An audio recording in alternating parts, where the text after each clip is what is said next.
El tema que vamos a trabajar en esta audioclase es reflexionar sobre algunas variaciones en las secuencias tradicionales que suelen presentarse, en este caso, en el test de Bender. La secuencia como concepto teórico es una pauta formal, la cual se relaciona técnicamente con la forma, la dirección de los trazos, desde que la persona comienza su dibujo hasta que lo termina. Por ejemplo, desde la casa puede ser inicia por el techo, sigue por las paredes, etcétera, etcétera. En el caso del Bender es un poco más compleja. ¿Por qué? Porque hay una secuencia intradibujo, ya que hay más de un elemento a graficar, como son cada una de las tarjetas y las figuras que el evaluado tiene que reproducir, y a la vez una secuencia interfigura. Por lo tanto, es importante observar los dos movimientos. El primero estaría contemplado dentro de lo que las clases teóricas hemos estudiado como la dirección del movimiento, de arriba a abajo, de izquierda a derecha. Y lo segundo en la secuencia. Las secuencias tradicionales en el Bender son justamente parte de dos esquemas básicos. Una secuencia vertical, es decir, de arriba a abajo, donde la persona va colocando de forma superior a inferior cada una de las figuras que va reproduciendo, y una de izquierda a derecha, es decir, en dirección horizontal. Pueden presentarse más de uno, dos o incluso más cambios. Esto es lo que después tipifica a cada secuencia como una secuencia normal, cuando hay un cambio, una secuencia metódica, cuando se mantiene sin modificar cambios en la secuencia original, una secuencia irregular cuando hay dos o más cambios, y una secuencia confusa cuando hay cuatro o más, pero también va a depender de que dentro de esa confusión haya una lógica en el movimiento o estén, caso contrario, las figuras arbitrariamente distribuidas. Desde el punto de vista psicológico, la secuencia es importante porque es la que nos permite ver cómo son los dinamismos internos que se van generando, es decir, cada figura provoca, como hemos comentado en muchísimos otros materiales, un aspecto particular en el sujeto, una resonancia particular. Por su forma, está formada por trazos curvos y rectos, por ángulos, por su dinámica, por la precisión que exige, por ejemplo, los puntos en la figura 1, en la 5, que son mucho más pequeños, la tensión del trazo, la distancia en la que se coloca cada una de las figuras. Por lo tanto, las alteraciones en la secuencia también responden a dinamismos internos. No es lo mismo, por ejemplo, que la alteración de la secuencia se produzca ante la tarjeta A, que es la primera del test, que cuando se ubica en posición anormal o no adaptativa, por ejemplo, en el ángulo inferior o en el ángulo superior derecho, da cuenta de que hay a un nivel de ansiedad o alguna perturbación actual en relación del sujeto con el entorno. Después el resto de las figuras, cada una también, entonces va movilizando aspectos relacionados a la misma dinámica de la forma de la figura, y aspectos que tienen que ver con la motricidad, y como es un test visomotor en donde la percepción y la motricidad funcionan en forma aunada e integrada, cualquier alteración que a veces está debajo, por ejemplo, en algún proceso neurológico, orgánico, en alguna estructura más patológica como una estructura psicótica o border, o una persona que está con un estrés postraumático o con algún desequilibrio en su personalidad.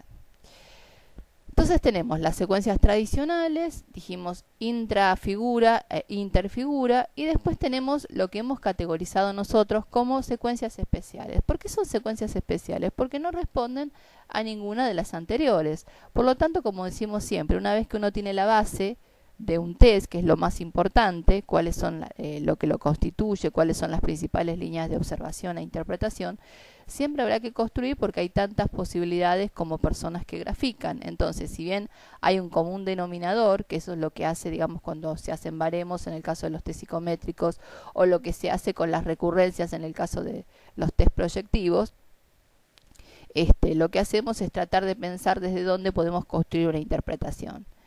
En el material que compartimos hoy, como podremos ver a simple vista, tenemos una figura A un poco por debajo. No es una posición adaptativa, pero tampoco es una posición muy patológica. Está por debajo y tirando al centro digamos, de la parte superior, pero después tenemos por debajo de la A, la 1, que es la de los puntitos. Hemos puesto los nombres nosotros como para que lo puedan identificar la dinámica del movimiento más fácilmente, pero después ya la 2 va por superior a la figura A, y así sucesivamente se van generando muchos cambios. Como vemos, la 8, que sería la figura final, vuelve al principio de la hoja.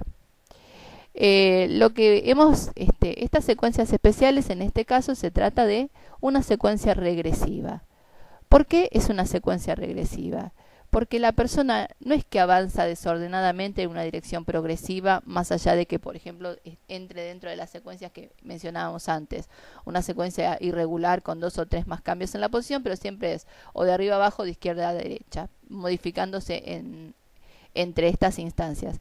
Acá la persona avanza en la hoja, pero después, por ejemplo, hace la figura 4 en otra, la 3 en otra hoja, va a la parte superior y hace la 4, y después vuelve a bajar y baja la 5, vuelve a la hoja anterior, que era la primera que estábamos viendo en la primera imagen,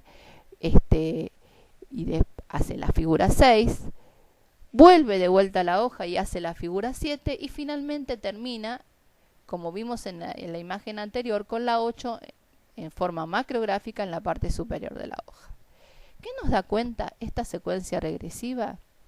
Si dijimos que la secuencia habla de aspectos organizacionales o aspectos internos del sujeto, una secuencia regresiva y progresiva al mismo tiempo da cuenta de como ambivalencias, como núcleos de estancamiento, en donde la persona desearía avanzar pero permanentemente va retrocediendo. Obviamente englobaría también en lo que es una secuencia confusa, dada la cantidad de cambios que hace en esta dinámica.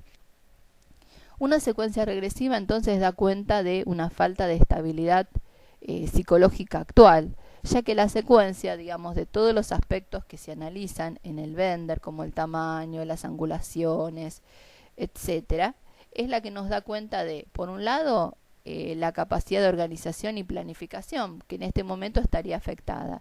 Por eso cuando vemos alteraciones en la secuencia, antes de pensar en una base o una psicopatología subyacente, tenemos primero que descartar que no haya alguna situación vital en el último año o en los últimos tiempos, alguna secuencia traumática, alguna situación de los estresores más significativos que pudiera estar afectando, digamos, el posicionamiento. Piensen que cada lámina es una forma de posicionarse en el ambiente. Lo que acá está exacerbado justamente es esta tensión de que cada vez hay que posicionar una figura en relación a la anterior y a la posterior o adyacente. Este tipo de secuencias, entonces, obviamente hay que integrarlo con el resto de los dibujos. Acá podrán ver, por ejemplo, retrogresión por punto rellena en la figura 3. Esto habla de una intensa tensión emocional, una intensa ansiedad, componentes de impulsividad. Si bien la figura está bien reproducida, hay una marcación que entra dentro de lo que nosotros conocemos como primitivización o retrogresión, en este caso es por punto relleno. En la figura 4 podemos ver un aumento del cuadrado y una disminución de la curvatura, en cuanto no a la curvatura en sí mismo, sino al tamaño global de esa curvatura, y un poco exacerbada los trazos iniciales y finales, que también tienen que ver con emocionalidad. Después podemos ver una tendencia a la coalición, ya que las figuras están muy amontonadas entre sí, hay un espacio muy comprimido en general, hay muchas figuras que son macrográficas, lo cual también estas alteraciones del tamaño nos dan cuenta de una falta de estabilidad en lo emocional. Pero no hay una base orgánica, ya que no se observa ningún indicador psicopatológico como rotaciones, fragmentaciones u otros que son significativas. Como vemos, la secuencia nos ilustra un poco acerca del estado vital de la persona en el aquí y ahora.